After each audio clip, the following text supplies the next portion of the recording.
the second part in Spanish, but with subtitles, okay?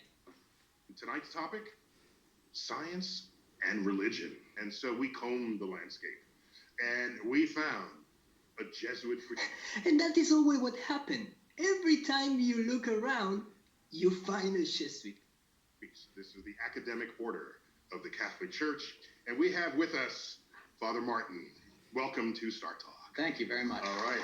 Solo quiero mandar un saludo a los jesuitas, que la Compañía de Jesús es un brazo científico importante de la Iglesia Católica y que de hecho su progreso tremendo, el de los jesuitas, contribuyeron a nuestro entendimiento a la medida del universo.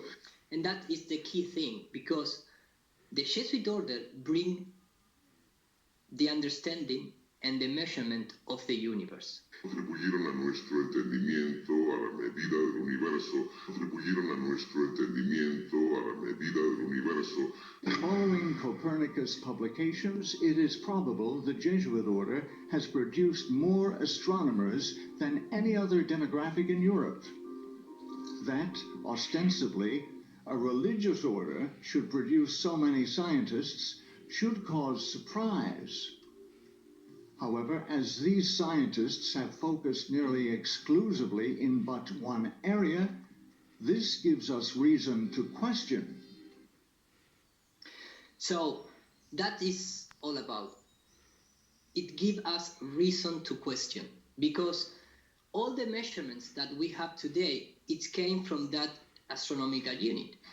And that astronomical unit was created by the Jesuit order. So that is why you have all the, fancy telescopes driving in some way with the Vatican Observatory, or at least they are involved in the most important observatories around the world.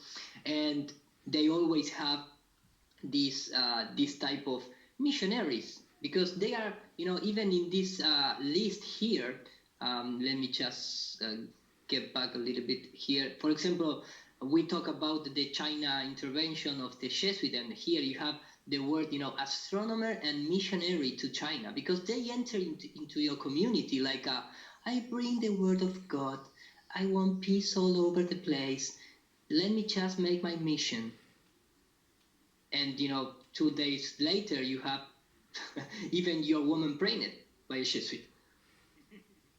So that is what they do. That is what they do, without question, and of course, just for the record, something that, because you hear that so many times, every time you go to debate with someone, they bring the topic of, but the church accused Galileo and blah, blah, blah, blah, blah. So let me just, for the record, leave clear that that wasn't the case. The one thing that I do want to say about Galileo, 3 points. Galileo was a devout Catholic. Even after his trial, Galileo was actually never convicted of being a heretic. The conviction that when they said, we found you guilty of heresy, you can read the transcript of the trial. It's not what you think it is. It's Galileo saying, what did I do wrong? I'll change it, please. And they say, no, sorry, we can't let you do that. Very odd. At the end, they said, so we found you guilty of heresy. It looks like they had written the verdict before the trial even began. And Galileo said, well, actually, you never did find me guilty of any heresy. So he was found guilty of vehement suspicion of heresy.